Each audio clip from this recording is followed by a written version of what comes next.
अस्सलाम वालेकुम dear students. तो स्टूडेंट्स, हमने लास्ट टाइम एक्सरसाइज 5.3 को कंप्लीट किया। उसके बाद स्टूडेंट्स हमारे पास जो है चैप्टर नंबर 5 कंप्लीट हो गया है। तो स्टूडेंट्स अब आज हम चैप्टर नंबर 6 की तरफ जा रहे हैं।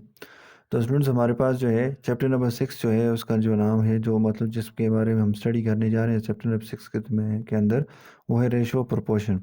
स्टूडेंट्स, ये जो रेशो प्रोपोर्शन है, ये जो है हमारे पास जो है हमारे पास ratio ratio and proportion are very important in problems of daily life। अब स्टूडेंट्स हमारे पास जो है वो कहता है कि हमारे पास ये जो रेशो है, ये बहुत रेशो और प्रोपोर्शन जो है ये बहुत ही इंपॉर्टेंस रखते हैं इन प्रॉब्लम्स ऑफ डेली लाइफ। ठीक है ना। जो हमारी डेली लाइफ के अंदर जो हमारे पास हमें प्रॉब्लम्स फेस करते हैं हम, ये उनके हवाले से जो है बहुत इंपॉर्टेंट है। अब स्टूडेंट्स यहाँ पे हमारे पास इसका जो बहुत ज़्यादा जो यूज़ है, कहता है इसका बहुत ज़्यादा हम यूज़ जो है, पहला जो है हम कहते हैं बैंकिंग के अंदर करते हैं। किसके अंदर करते हैं स्टूडेंट्स? इसके अंदर रेशो और प्रोपोर्शन को हम यूज़ करते हैं किसके अंदर? बैंकिंग के अंदर। सेकेंड वन हमारे पास स्टूडेंट्स हम कहते हैं इनहेरिटेंस।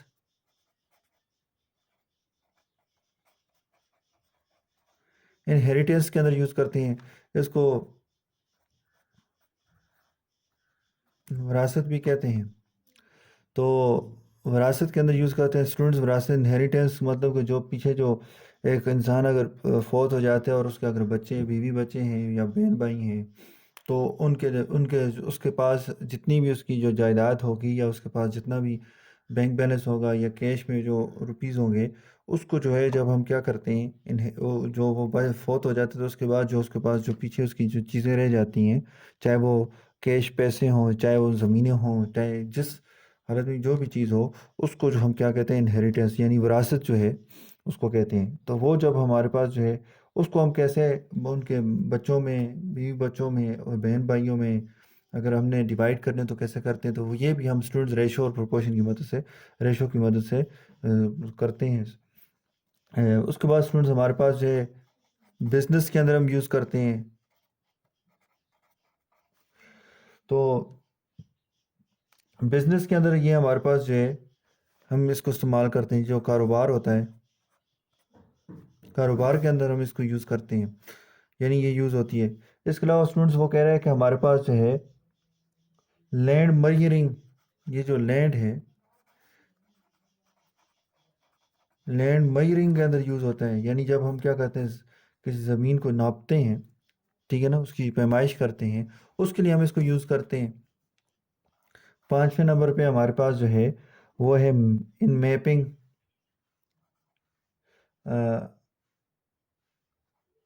ये जो नक्शे होते हैं इसके अंदर हम इसको यूज़ करते हैं। तो यहाँ पे हमारे पास जो है 6 नंबर पे हमारे पास जो है स्टूडेंट्स हम क्या करते हैं, मॉडल ऑफ कंस्ट्रक्शंस। ये जो मॉडल्स ऑफ कंस्ट्रक्शंस होते हैं ना स्टूडेंट्स, यानी स्टूडेंट्स जब हम क्या करते हैं कहीं पे घर बनाते हैं, तो उससे पहले एक हम नक्शा बनाते हैं, ठीक है ना। उस नक्शे के उस घर का नक्शा बनाते हैं, तो वहाँ पे हम क्या करते हैं, उसकी मॉडल बनाते हैं उस घर का, कि भाई इस तरह का घर होगा, इस शक्ल का होगा, ठीक है ना। तो अब देखें रियल में जगह तो बहुत बड़ी होती है, लेकिन उसको हम क्या करते हैं, एक छोटे से मॉडल बना के उसको बताते हैं कि भाई हाँ जी हम इस तरह कंस्ट्रक्शन करेंगे, ठीक है ना, इतने कमरे होंगे, ठीक है ना। तो आगे इतनी जगह जो है खेलने के लिए होगी, तो यहाँ पे हमारे पास ये करेंगे, मतलब कि मुख्तलिफ ड्राइंग रूम होगा, ठीक है ना। तो इस तरह हम क्या करते हैं, वहाँ पे भी हम इसको यूज़ करते हैं। उसके अलावा स्टूडेंट्स हमारे पास जो है डिस्ट्रीब्यूशन ऑफ प्राइजेस, ठीक है ना। तो 7 हमारे पास क्या है कि डिस्ट्रीब्यूशन ऑफ प्राइजेस भी हम करते हैं, डिस्ट्रीब्यूशन ऑफ प्राइजेस। अब देखें स्टूडेंट्स, जब हम क्या करते हैं प्राइजेस को डिस्ट्रीब्यूट करते हैं, तो फिर हम वहाँ पे हम देखते हैं कि किसके नंबर किससे ज़्यादा है, तो उसके लिए हम क्या करते हैं, हम रेशो को यूज़ करते हैं। तो वहाँ पे हम कंपैरिजन करते हैं कि भाई किसको फर्स्ट प्राइज़ मिलना चाहिए, किसको दूसरा प्राइज़ मिलना चाहिए, किसको हम तीसरा प्राइज़ दे दें, ठीक है ना। तो इसके लिए भी हम क्या करते हैं, इसी रेशो की मदद लेते हैं। 8 नंबर पे स्टूडेंट्स हमारे पास क्या आ रहा है, मार्क्स, क्या आ रहे हैं, मार्क्स, क्या कहते हैं हमारे पास, of the examination, nation, examination के अंदर जो हम मार्क्स लेते हैं हम इसको भी कंपैरिजन कर सकते हैं। अब देखें स्टूडेंट्स, इस पे हम बात कर लेते हैं। अब एग्जांपल दे देता हूँ मैं आपको। अब स्टूडेंट्स यहाँ पे हमारे पास मैं कहता हूँ कि आपकी क्लास के दो बच्चे हैं, एक ने 600 मार्क्स लिए हैं, एक ने 500 मार्क्स लिए हैं। अब मैं क्या करता हूँ, कहता हूँ कि भाई इन दोनों के दरमियान क्या करें, कंपेरिजन करें, ठीक है ना। तो यहाँ पे हम स्टूडेंट्स हम क्या करते हैं, दो बच्चे हैं तो हम क्या करते हैं, दरमियान क्या करते हैं, रेशो को यूज़ करेंगे। किसको यूज़ करेंगे स्टूडेंट्स, आगे चल के हम रेशो रेशो की डिफिनीशन भी करेंगे। तो यहाँ पे हमारे पास क्या है, तो हम क्या लिखते हैं कि हमारे पास जो है, जब हम ये मार्क्स जो हैं 600 एक बच्चे के, ये 500 दूसरे बच्चे के मार्क्स हैं, तो अब जब हम इनको कंपेयर करेंगे तो मैं ऐसे लिखूंगा 600 टू 500, या इसको हम ऐसे लिखेंगे 600 रेशो, ये कॉलन, इसको वैसे ये जो है ना, ये इसको बोलते हैं कॉलन, ठीक है ना। तो यहाँ पे हमारे पास 500 आ गया, ठीक है। तो ये आप इस तरह भी लिख सकते हैं या इसको ऐसे लिख सकते हैं 600 डिवाइड बाई 500, ठीक है ना। फ्रैक्शन में भी लिख सकते हैं, अच्छा आप रेशो, इसको रेशो को। तो यहाँ पे हमारे पास देखें, ये इसके साथ कट के, तो ये हमारे पास 6/5। इसको मैं अगर दूसरी तरह लिखूँ तो कैसे लिखूँगा, 6/5। देखिए अगर 6/500 को लिख सकता हूँ 600 डिवाइड बाई 500, तो 6/5 को लिख सकता हूँ दोबारा ना 6/5। तो इसका मतलब यहाँ पे फर्स्ट स्टूडेंट्स ने, ये सेकंड है, फर्स्ट स्टूडेंट जहाँ पे 6 मार्क्स लिए हैं उसके मुताबिक उसके मुकाबले में सेकंड स्टूडेंट ने जो है वो मार्क्स लिए, तो कितने लिए हैं, 5 मार्क्स लिए हैं, ठीक है ना। तभी इनके दरमियान ये डिफरेंस आ रहा है। तो इस तरह स्टूडेंट्स हम क्या करेंगे, इन दो बच्चों के दरमियान, दो बच्चों के मार्क्स के दरमियान कंपैरिजन करते हैं। तो इसी तरह स्टूडेंट्स हमारे पास जो है, हम इसकी डिटेल में नहीं जाते, सिर्फ हमें ये बताना था आपको कि ये मतलब देखें इस इन फील्ड्स के अंदर, और ये तमाम के तमाम जो हैं ये हमारी डेली लाइफ, देखें मैंने यहाँ पे इसलिए ये लिखा ना, ratio and proportion are very important in problems of daily life. ये हमारी जो डेली लाइफ के अंदर जो प्रॉब्लम्स होती हैं उनको हम सॉल्व करने के लिए हम इन रेशो प्रोपोर्शन की हेल्प लेते हैं। तो यहाँ पे जैसे देखें बैंकिंग का कहा, बैंकिंग वाले भी इसको यूज़ करते हैं। इनहेरिटेंस, जब कोई फर्द फोत हो जाता है तो उसके बाद जो है उसकी जो विरासत होती है पीछे, जो उसके पीछे जो मरने के बाद जो उसकी ज़मीन हो गई या कैश पैसे हो जाती हैं बैंक अकाउंट में, अगर उसके पैसे पड़े हुए हैं तो उनको जब हम क्या करते हैं, डिवाइड करते हैं उनके वर्सा में, तो उसको हम क्या कहते हैं, इनहेरिटेंस बोलते हैं। बिजनेस कारोबार के अंदर लेडिंग मेजरमेंट, जब हम ज़मीन को नापते वगैरह हैं, ठीक है ना, पैमाइश वगैरह करते हैं, तो उसके लिए हम इसको यूज़ करते हैं। मैपिंग के लिए यूज़ करते हैं, मॉडल ऑफ कंस्ट्रक्शन के लिए यूज़ करते हैं, डिस्ट्रीब्यूशन ऑफ प्राइसेस के लिए यूज़ करते हैं, मार्क्स ऑफ एग्जामिनेशन के लिए हम इसको यूज़ करते हैं, ठीक है ना। तो इस तरह स्टूडेंट्स हमारे पास जो है इस रेशो और प्रोपोर्शन को हम यूज़ करते हैं। तो आइए स्टूडेंट्स हम बात करते हैं कि इसकी व्हाट इज़ रेशो। तो सबसे पहले हमारा जो पहला टॉपिक है वो है रेशो। तो कहता है comparison among the two or more than two quantities. कहता है कि हमारे पास जब हम क्या करते हैं, कंपैरिजन करते हैं, ठीक है ना, तो उनके दरमियान, अमंग दरमियान two or more than two quantities is called ratio. तो वो क्या कहलाती है, हमारे पास रेशो कहलाती है। अब स्टूडेंट कहते हैं कि हमारे पास जो है ये जो कंपैरिजन होता है, ये जो हम क्या करते हैं, कंपैरिजन करते हैं अमंग द टू और more than quantities called ratio. तो स्टूडेंट इसके बारे में आगे कहता है ये क्वांटिटीज किस किस्म की होंगी। कहते हैं it is compulsory that these quantities should be in the same units. तो इनके यूनिट सेम होने चाहिए, इनके यूनिट्स सेम होने चाहिए। स्टूडेंट्स यूनिट सेम होने से मुराद ये है कि जैसे हमारे पास रुपीज़ हैं तो हम उनको रुपीज़ के साथ कंपेयर कर सकते हैं। अगर देखें स्टूडेंट्स, अगर मैं बात करूं किलोमीटर है, मतलब किलोमीटर है तो किलोमीटर के साथ कंपेयर होगा। अब देखें किलोमीटर और मीटर भी तो दोनों सेम ही क्वांटिटीज़ की यूनिट्स हैं, लेकिन यहाँ पे हमारे पास अगर किलोमीटर है तो किलोमीटर के साथ कंपेयर होगा, मीटर के साथ फिर भी नहीं कंपेयर होगा। अगर किलोमीटर को मीटर के साथ कंपेरिजन कर रहे हैं तो या तो किलोमीटर को मीटर में कन्वर्ट करें या मीटर को किलोमीटर के अंदर कन्वर्ट करेंगे, तब उनके दरमियान हम क्या कर सकते हैं, कंपेरिजन कर सकते हैं। नेक्स्ट नोट्स हमारे पास जो है यहाँ पे कहता है, अब यहाँ पे इसने फिर एग्जांपल जो मैंने अभी आपको बताई है, तो वो कहता है सच एज रेशियो। देखें इसका क्या मतलब, इट इज़ कंपल्सरी दैट, ये लाजमी हमारे पास है कि दैट दीज क्वांटिटीज़, ये जो क्वांटिटीज़ हैं, should be in the same unit, इनके जो यूनिट्स हैं वो सेम हो। सच एज, हमारे पास जो है जैसे कह रहा है as ratio of rupees to rupees, rupees को रुपीज़ के साथ कंपेयर करेंगे इन वेट, यानी वेट के अंदर ratio of kilograms to kilogram, grams to gram, ठीक है ना। अगर किलोग्राम्स टू ग्राम्स करेंगे तब भी नहीं होगा, ठीक है, कंपैरिजन। तो यूनिट का सेम होना ज़रूरी है, ठीक है ना। अगर क्वांटिटी सेम है तो यूनिट सेम नहीं है तब भी रेशियो कंपैरिजन नहीं होगा, ठीक है ना। तो यहाँ पे हमारे पास जो है देखें, किलोग्राम से तो किलोग्राम, अगर ग्राम्स है तो ग्राम्स, ठीक है ना, मिलीग्राम्स है तो मिलीग्राम्स, ठीक है ना। इन डिस्टेंस कहते हैं ratio of kilometres to kilometres, ठीक है ना। ऐसा नहीं होगा kilometre to metres, metres to metres हो सकता है, ठीक है ना। सेंटीमीटर्स टू सेंटीमीटर हो सकता है, फीट टू फीट हो सकता है, ठीक है ना। इंचेस टू इंचेस इंचेस हो सकता है, ठीक है ना। तो कहते हैं this can not be happen that, कहते हैं ये कभी मुमकिन नहीं है, हैपन नहीं हो सकता दैट का ratio between rupees and kilometres are established. तो रेशियो का मतलब कंपैरिजन। तो अब देखें स्टूडेंट्स, हमारे पास जो है एक तरफ रुपीज़ है एक तरफ किलोमीटर्स, इनका आपस में क्या कंपैरिजन होगा, ठीक है ना। तो इनके दरमियान कोई कंपैरिजन नहीं बनता, तो इसलिए स्टूडेंट्स ये हमारे पास रेशो नहीं कहलाएगी फिर, ठीक है ना। तो ये मतलब कि डिफिनीशन ऑफ रेशो को जो है वो सेटिस्फाई नहीं करता, इसलिए इनके दरमियान जो है रेशो नहीं होगी। सिंबॉलिकली मैथमेटिकली हम इसको कैसे लिखते हैं, ratio between two same quantities and B is written as, कहते हैं दो क्वांटिटीज ए और बी हैं और हैं भी सेम, इसका मतलब सेम है, यूनिट भी सेम है।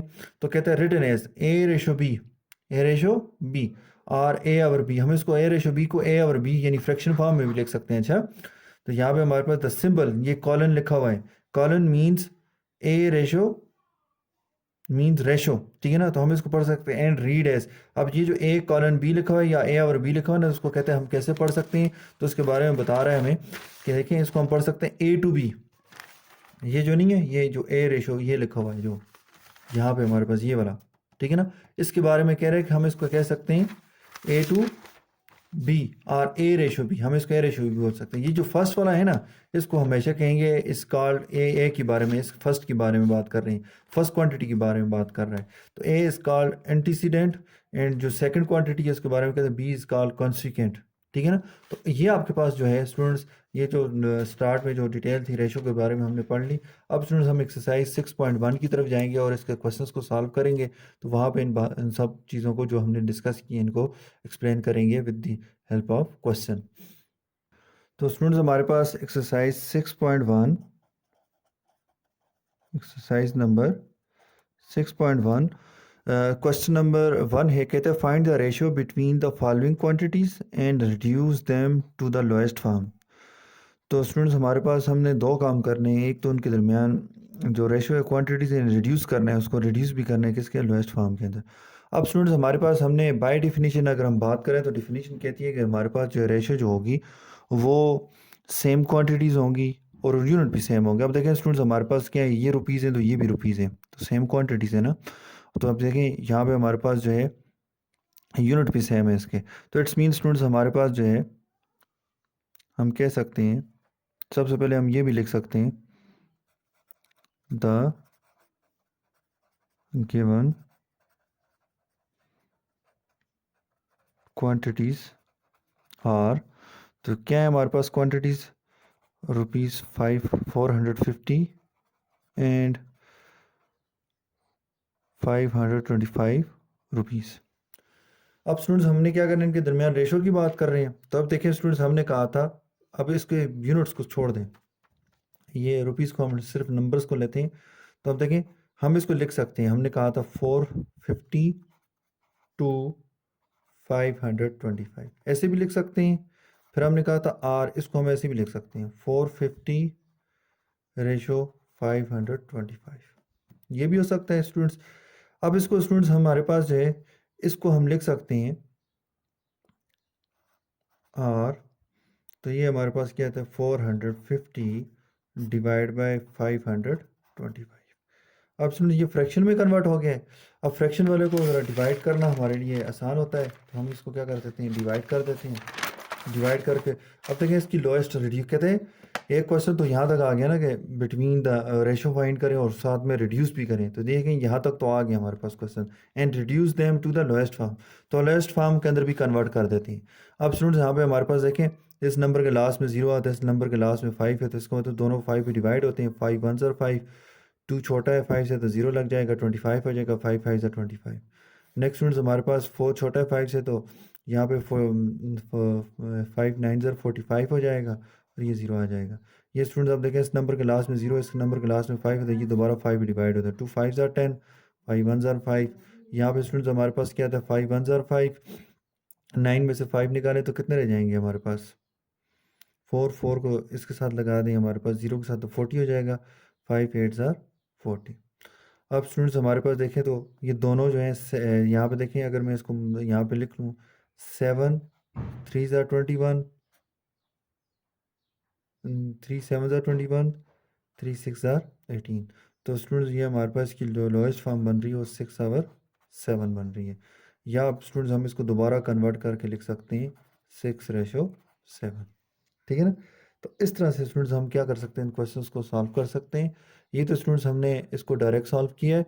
अब स्टूडेंट्स जो हमने इसको जो जो हमारे पास जो है, अब स्टूडेंट्स इस क्वेश्चन को दोबारा देखें। यहाँ पे हमारे पास जो है, हमने जो आपकी बुक के अंदर है, हम उसको देखें। अब वहाँ पे जो मैंने आपको बताया उसके मुताबिक भी कर सकते हैं, लेकिन स्टूडेंट्स आपने जो क्वेश्चंस करने हैं वो इस तरह से करने कि यहाँ पे आप देखें, सबसे पहले हम उसने क्या कहा है, रेशो में लिखे, तो देखें स्टूडेंट्स 450 रेशो हमारे पास जो है 525। अब स्टूडेंट्स हमने अभी थोड़ी देर पहले जब इस क्वेश्चन को सॉल्व किया है, तो आप देखें यहाँ पे, अगर आप क्लियर देखें तो यहाँ पे हमने क्या किया था, सबसे पहले इसको फ्रैक्शन में कन्वर्ट करके 5 पे डिवाइड किया था कि नहीं किया था। अब स्टूडेंट्स यही काम देखें, वही काम करना है, लेकिन कुछ यहाँ पे हमारे पास कुछ इस तरह से करना है। तो हमने कहना है डिवाइडिंग, ठीक है ना। अब स्टूडेंट्स हमने जो जो फर्स्ट होता है इसको हम क्या बोलते हैं, हमने कहा था इसको बोलते हैं एंटीसीडेंट एंड कॉन्सिक्वेंट। ये जो कॉन्सिक्वेंट है इसको हमने क्या करना है, डिवाइड करना है बाय 5। यानी स्टूडेंट्स इसको भी 5 पे डिवाइड करना है, इसको भी 5 पे डिवाइड करना है। ठीक है स्टूडेंट्स। तो जब हम इसको 5 पे डिवाइड करेंगे तो ये किसकी इक्वल आएगा स्टूडेंट्स, ये किसकी इक्वल आ जाएगा, 5 पे डिवाइड कर देखें, 4 छोटा है 5 से, तो यहाँ पे हमारे पास 45 हो जाएगा। तो 5 9 ज़ार 45, और ये 0 आ जाएगा रेशो। 5 1 ज़ार 5, 2 छोटा है 5 से, तो 0 लग जाएगा, 25 हो जाएगा। तो 5 5 ज़ार 25। अब स्टूडेंट्स दोबारा देखें, अब यहाँ जब हमने सॉरी इसको, ये लाइन जो है ये तो नीचे लिखें 90 रेशो 105। अब स्टूडेंट्स यहाँ पे हमारे पास जो है, दोबारा हम किस पे डिवाइड कर देखें, मजीद ये 5 पे डिवाइड होता है, किस पे डिवाइड हो रहा है, 5 पे डिवाइड हो रहा है। तो अब हम क्या करते हैं, हम कहेंगे कि डिवाइडिंग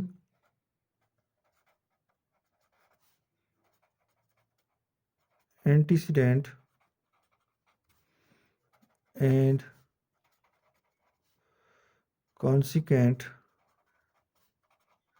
बाय 5। तो 5 पे डिवाइड करें तो स्टूडेंट्स हमारे पास क्या आता है, 5 1 ज़ार 5, 5 1 ज़ार 5, 9 में से 5 निकाले 4, 4 0 के साथ लगा दें 40 हो जाएगा। तो 5 8 ज़ार 40।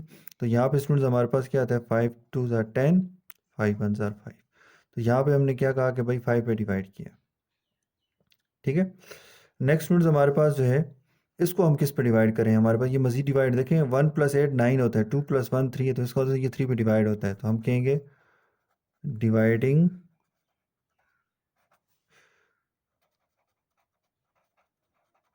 इंसिडेंट एंड कॉन्सिक्वेंट बाय 3, यानी 3 पे डिवाइड करें। तो ये आपके पास स्टूडेंट्स, जब हम इसको 3 पे डिवाइड करें तो क्या आएगा, तो ये आपके पास आ जाएगा 3 6 ज़ार 18, 3 7 ज़ार 21। तो स्टूडेंट्स हमारे पास जो रिड्यूस करके हमारे पास जो इसकी फॉर्म बनी है 450 रेशो 525 की, तो वो हमारे पास क्या है 6/7। तो रिड्यूस भी हो गया, रेशो की फॉर्म में हमने लिख लिया। तो स्टूडेंट्स आपने जो क्वेश्चंस करने हैं ये इस तरह से करना है। जब मैं कहता हूँ ना कि डिवाइड द एंटीसीडेंट, तो इसका मतलब मैं 450 की बात कर रहा हूँ। इन कॉन्सिक्वेंट का मतलब ये है कि मैं 525 की बात कर रहा था। Dividing antecedent in consequent by 5, तो इसका मतलब मैं 9 एंटीसीडेंट का मतलब 20 की बात कर रहा था, और कॉन्सिक्वेंट का मतलब ये 105 की बात कर रहा कि दोनों को 5 पे डिवाइड करो। और स्टूडेंट ऐसा नहीं है, डिफरेंट नंबर से, दोनों को सेम ही नंबर से डिवाइड करना होगा। अगर नहीं हो रहे होंगे तो फिर नहीं करेंगे। ठीक है। तो ये था स्टूडेंट्स आपने स्टूडेंट्स हमारे पास इसका क्वेश्चन नंबर 2 और 3 जो है ये आपका होमवर्क होगा। नेक्स्ट स्टूडेंट्स मैं क्वेश्चन नंबर 4 की तरफ जाता हूँ, इसके पार्ट नंबर 4 की तरफ। अब स्टूडेंट्स हमारे पास जो पार्ट नंबर 4 है क्वेश्चन नंबर 1 का, तो स्टूडेंट्स उसके अंदर वो कह रहे हैं कि 1 किलोमीटर 8 मीटर्स एंड 672 मीटर्स। अब स्टूडेंट्स यहाँ पे हमारे पास देखें 1 किलोमीटर से और साथ में 8 मीटर्स भी हैं, ठीक है ना। और इस तरफ देखें अगर दूसरी क्वांटिटी को देखें, ये जो है ना, ये जो है फर्स्ट, ये 1 किलोमीटर और 8 मीटर, ये एक क्वांटिटी है, अच्छा। और यहाँ पे हमारे पास जो है नहीं, ये हमारे पास 672 मीटर्स है। तो स्टूडेंट्स हमने देखें क्वांटिटी सेम है लेकिन यूनिट सेम नहीं है। इससे पहले कि हम इनको इसको रेशो की फॉर्म में लेके, उससे पहले हमें इसको कन्वर्ट करना पड़ेगा किसके अंदर, या तो मीटर्स को कन्वर्ट कर दें किलोमीटर में, या किलोमीटर को कन्वर्ट कर दें मीटर्स के अंदर। स्टूडेंट याद रखें, बड़े यूनिट यानी किलोमीटर बड़ा यूनिट है, मीटर छोटा यूनिट है। बड़े यूनिट से छोटे यूनिट की तरफ जब जाएंगे तो मल्टीप्लाई का प्रोसेस करेंगे, छोटे यूनिट से बड़े यूनिट की तरफ जाएंगे तो डिवाइड का प्रोसेस करेंगे। तो स्टूडेंट सबसे बेस्ट ये है कि आप बड़े यूनिट को छोटे यूनिट में कन्वर्ट कर दें। तो यहाँ पे स्टूडेंट्स हम सबसे पहले बात करेंगे एज वी नो दैट, जैसा कि हम जानते हैं कि हमारे पास जो है 1 kilometre 1 km is equal to 1000 metres. 1 kilometres में कितने मीटर्स होते हैं? 1000 मीटर्स होते हैं। अब स्टूडेंट्स हमारे पास जो है, अगर इस क्वेश्चन को देखें तो देखें कम, ये अगर हमारे पास 1 kilometre is equal to 1000 metres है, तो अब स्टूडेंट्स हम देखें ये भी क्या है, 1 किलोमीटर। इसका तो ये 1 किलोमीटर के अंदर कितने मीटर्स हैं? अब अगर मैं इसको लिखूं 1 किलोमीटर का 8 मीटर्स। अब स्टूडेंट्स अगर मैं 1 किलोमीटर्स को कन्वर्ट कर देता हूँ किसके अंदर, 1000 मीटर्स, तो स्टूडेंट्स जैसे ये 1000 मीटर में कन्वर्ट हो जाएगा तो ये जो 8 मीटर हैं ये क्या हो जाएंगे, बीच में प्लस हो जाएंगे। देखें पहले नहीं हो रहे थे कि वो हमारे पास यूनिट डिफरेंट थे, यानी ये 1 किलोमीटर था, ठीक है ना। यहाँ पे 8 मीटर्स थे, इसका यूनिट मीटर्स थे, इसका किलोमीटर्स थे, तो ये आपस में ऐड नहीं हो रहे, इसलिए कामा डाल के 8 मीटर लिखा होता है। जैसे ये 1000 मीटर्स में कन्वर्ट कर दिया ना तो अब ये प्लस हो सकते हैं। तो ये हमारे पास क्या आता है, 1008 मीटर्स। तो ये हमने स्टूडेंट्स कन्वर्ट कर दिया। देखें यहाँ पे 672 मीटर्स हैं, यहाँ पे 1008 मीटर्स आ गए हैं, ठीक है। तो 1008 मीटर्स और यहाँ पे हमारे पास रेशो 672 मीटर्स। तो स्टूडेंट्स हम इनके दरमियान अब हम क्या करते हैं, इसको रेशो में तो लिख लिया, अब इसको रिड्यूस भी करना है, ठीक है। तो रिड्यूस करने के लिए सबसे पहले हम कहेंगे, अगर स्टूडेंट्स आपके पास यहाँ पे सामने जगह ना हो ना तो आप यहाँ पे भी आप लिख सकते हो। जैसे देखें आप कह सकते हैं dividing antecedent and consequent by. अब देखिए स्टूडेंट्स के लास्ट डिजिट हमारे पास क्या है, 8 है। यहाँ पे इवन नंबर है, ये भी इवन नंबर है, तो ये 2 पे भी डिवाइड होता है। अब स्टूडेंट्स यहाँ पे हमारे पास एक और देखें, 8+1 कितना आता है, 9 आता है। 6+7 का 13, 13+2 15। तो इसका मतलब ये स्टूडेंट्स ये नंबर 2 पे भी डिवाइड होता है और 3 पे भी डिवाइड होते हैं ये दोनों, ठीक है ना। तो इट्स जो नंबर 2 और 3 पे डिवाइड हो वो किस पे डिवाइड होते हैं, 6 पे भी डिवाइड होते हैं। तो स्टूडेंट्स मैं 6 पे डिवाइड करने जा रहा हूँ। तो यहाँ पे हमारे पास क्या जाएगा, 6 पे डिवाइड करेंगे तो 6 1 ज़ार 6, 10 में से 6 निकाले 4, 4 को 0 के साथ लगा दें 40 हो जाएगा। 6 6 ज़ार 36 हो जाएगा, 40 में से 36 निकाले 4, 4 को 36 में से 40 में से 36 निकाले 4, 4 को 8 से 8 के साथ लगाएं तो 48, और 6 8 ज़ार 48। 6 1 ज़ार 6, 6 1 ज़ार 6, 7 में से 6 निकाले 1, 1 12 के साथ लगा 2 के साथ लगा दें 12 हो जाएगा। 6 2 ज़ार 12। नेक्स्ट स्टूडेंट्स हमारे पास जो है, हम इसको 8 पे डिवाइड कर सकते। नेक्स्ट स्टूडेंट्स हमारे पास ये जो नंबर है 168 और 112 जो है ये दोनों 8 पे डिवाइड होते हैं। 8 पे डिवाइड होने नंबर्स की पहचान क्या थी स्टूडेंट, लॉ ऑफ डिवीजन के अंदर हम जब हमने रूल डिविजिबिलिटी रूल फॉर 8 पढ़ा था, तो हमने कहा था किसी भी नंबर के जो लास्ट 3 डिजिट्स हैं अगर वो 8 पे डिवाइड होते हैं वो नंबर कंप्लीट का कंप्लीट 3 पे डिवाइड होगा। लेकिन यहाँ पे स्टूडेंट्स इस नंबर के अंदर टोटल डिजिट ही 3 है। तो अब देखें 8 2 ज़ार 16, 8 1 ज़ार 8, 8 1 ज़ार 8, 8 1 ज़ार 8, 11 में से 8 निकाले 8 निकालें, 3 3 2 के साथ लगा दें, 32 हो जाएगा। 8 4 ज़ा 32। तो इस इट्स मीन स्टूडेंट दोनों 8 पे डिवाइड होते हैं। तो यहाँ पे हमारे पास क्या आ जाएगा, डिवाइडिंग एंटीसीडेंट, एंटीसीडेंट मतलब 168 एंड कॉन्सिक्वेंट मतलब स्टूडेंट 112 बाय 8। 8 पे डिवाइड करा तो 8 2 ज़ार 16 और 8 1 ज़ार 8। 8 1 ज़ार 8, 11 में से 8 निकाले 3 3 2 साथ लगा 32 हो जाएगा। तो हमारे पास क्या है, 8 4 ज़ार 32। तो इससे मज़ीद आगे सिंप्लीफाई स्टूडेंट्स यहाँ पे हमने करना है इसको। तो यहाँ आप देखें 7 के टेबल में आता है 7 3 ज़ार 21 और 7 2 ज़ार 14। तो दोबारा हम यहाँ पे ये भी लिख सकते हैं, डिवाइडिंग एंटीसीडेंट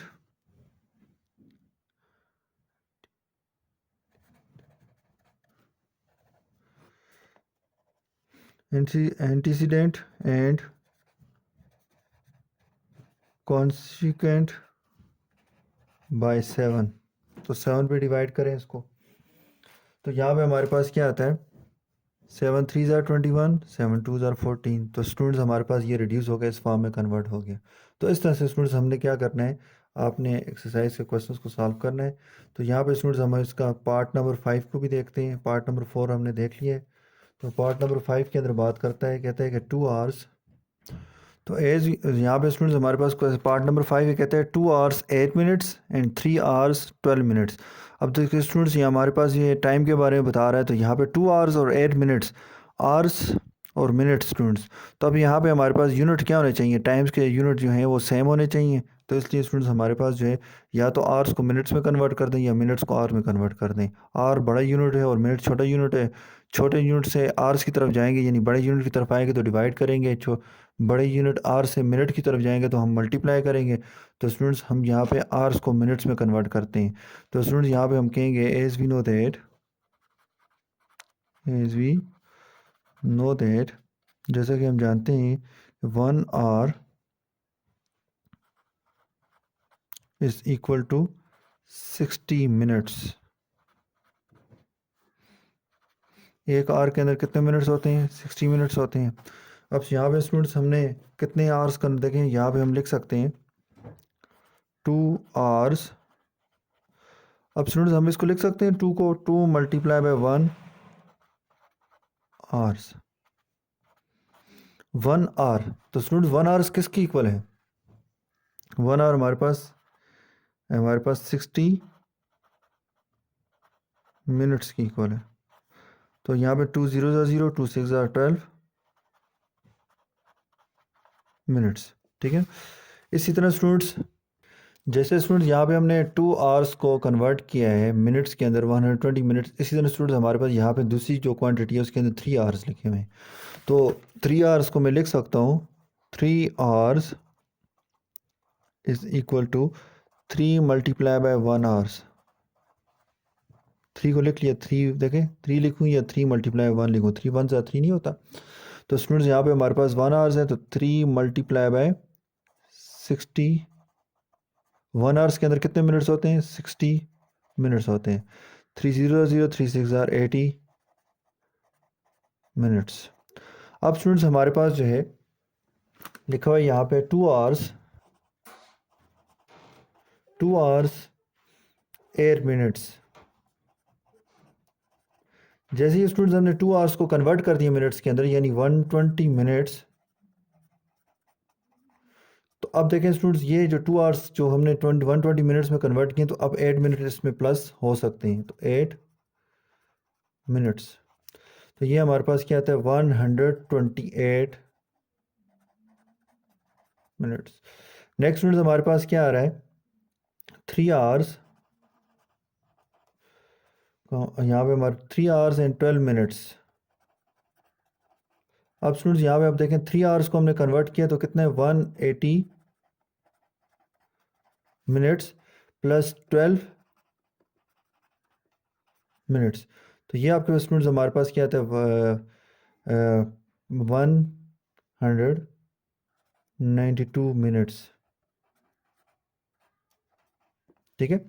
तो ये हमने स्टूडेंट्स हमने कन्वर्ट कर दिए। अब हम क्या करते हैं, इनकी रेशोस फॉर्म में लिखते हैं। तो 128 रेशो 192। अब स्टूडेंट्स यहाँ पे हमारे पास क्या आता है, अब इसको हम देखते हैं कि हमारे पास जो है ये 4 पे डिवाइड हो रहा है। तो यहाँ पे हमारे पास क्या आ जाएगा, डिवाइडिंग, यहाँ पे हम dividing antecedent and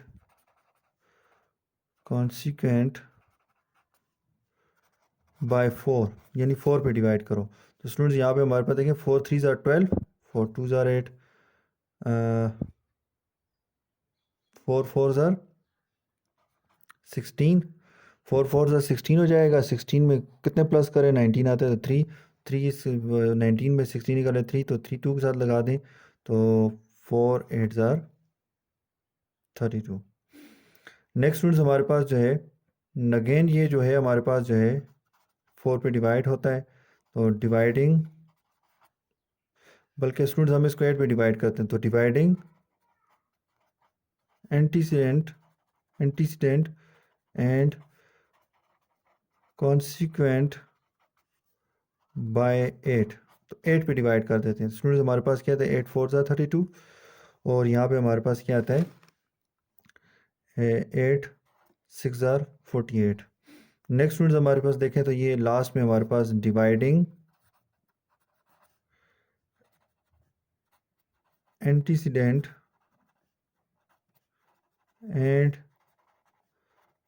consequent by 2, 2 पे डिवाइड करें स्टूडेंट्स। तो यहाँ पे हमारे पास अगर हम इसको 2 पे डिवाइड करें तो 2 2 ज़ार 4, 2 3 ज़ार 6, तो ये इसकी स्टूडेंट्स सिंपलेस्ट फॉर्म आ गई। ठीक है।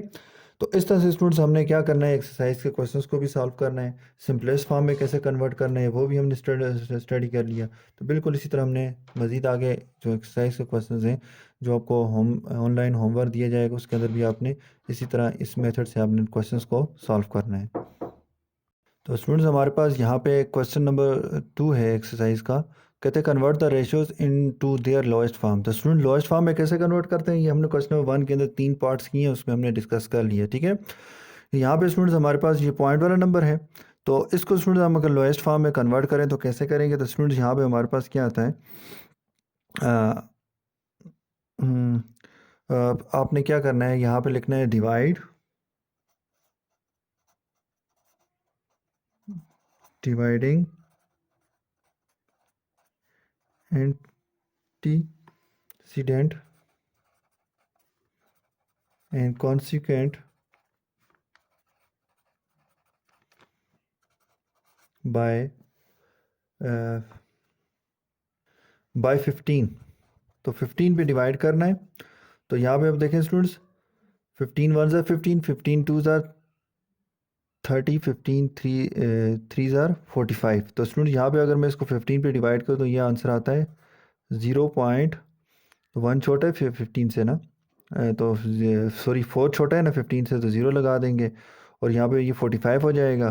तो 45 3 यहाँ पे हमारे पास 15 3 ज़ार 45 हो जाएगा। और इसी तरह स्टूडेंट हमारे पास 0 पॉइंट, तो 7 छोटा है 15 से तो 0 आ जाएगा। तो यहाँ पे हमारे पास क्या आता है 15 5 ज़ार 45 75 होता है, 15 5 ज़ार 75 आता है। तो इस तरह स्टूडेंट्स हमारे पास इसको आप कंप्लीट डिवाइड कर सकते हैं। तो ये पॉइंट वाला था, तो मैंने कहा इसको आपको बता दूं कैसे डिवाइड करेंगे। अब स्टूडेंट्स ऐसे भी हो सकता है, ये देखें 0.45 रेशो 0.75। एक काम करें, पहले इस पॉइंट को हटाएं, यहाँ पे 1 आ जाएगा, 2 0 आ जाएंगे। इस पॉइंट को हटाएं तो यहाँ पे 1 और 0। अब ये आपके पास स्टूडेंट्स 45 ओवर 100 हो गया, रेशो 75 ओवर 100। अब देखें स्टूडेंट सबसे पहले हम क्या कर देखें, ये जो डिवाइड वाला 100 है इसको ख़त्म करने के लिए क्या करेंगे, हम कहेंगे मल्टीप्लाइंग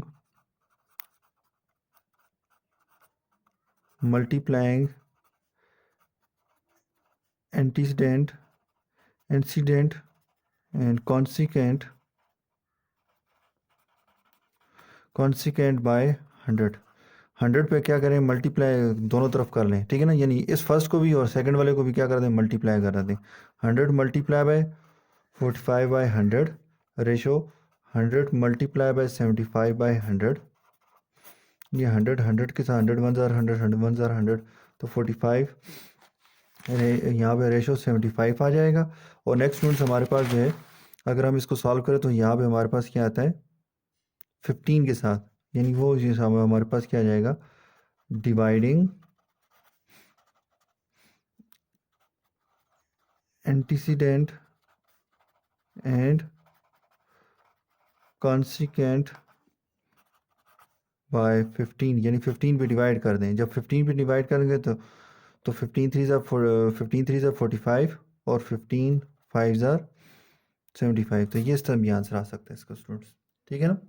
तो यहाँ पे 7 और 5 अगर पॉइंट से बाय निकालना चाहें तो ऐसे भी कर सकते हैं। अगर आप कहें स्टूडेंट्स के सर ये जो 0.03 और 0.05 है, इसको अगर हम पॉइंट से निकालना चाहें तो ये इस तरह होगा स्टूडेंट्स के हमारे पास देखें, जब डिवाइड कर लिया ना तो यहाँ पे हमारे पास 0.03 पॉइंट हटा 120 रेशो, यहाँ पे 0.05 पॉइंट हटा 120, तो ये आता है 3/100 रेशो, ये 5/100।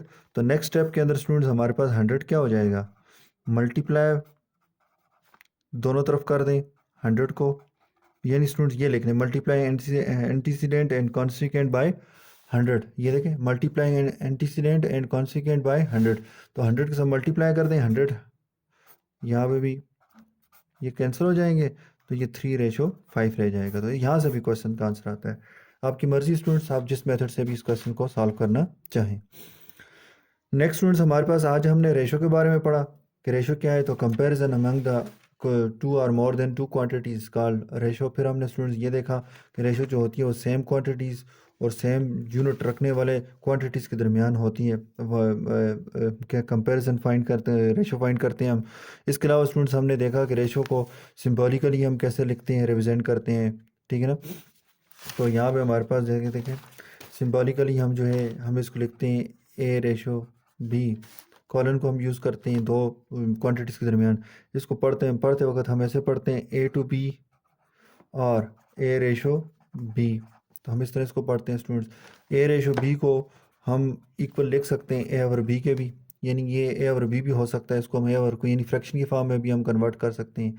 तो स्टूडेंट्स ये आपका आज का जो रेशो के हवाले से था बहुत इंपॉर्टेंट था, थोड़ा सा लेंथी ज़रूर हो गया है तो, लेकिन ये था बहुत इंपॉर्टेंट, तो इसलिए इसको डिटेल में डिस्कस करना ज़रूरी था। इंशाल्लाह स्टूडेंट्स आगे हम नेक्स्ट जो है इस एक्सरसाइज को आगे फिर कंटिन्यू करेंगे। यहाँ तक काफ़ी है, शुक्रिया, अल्लाह हाफ़िज़, अस्सलाम वालेकुम।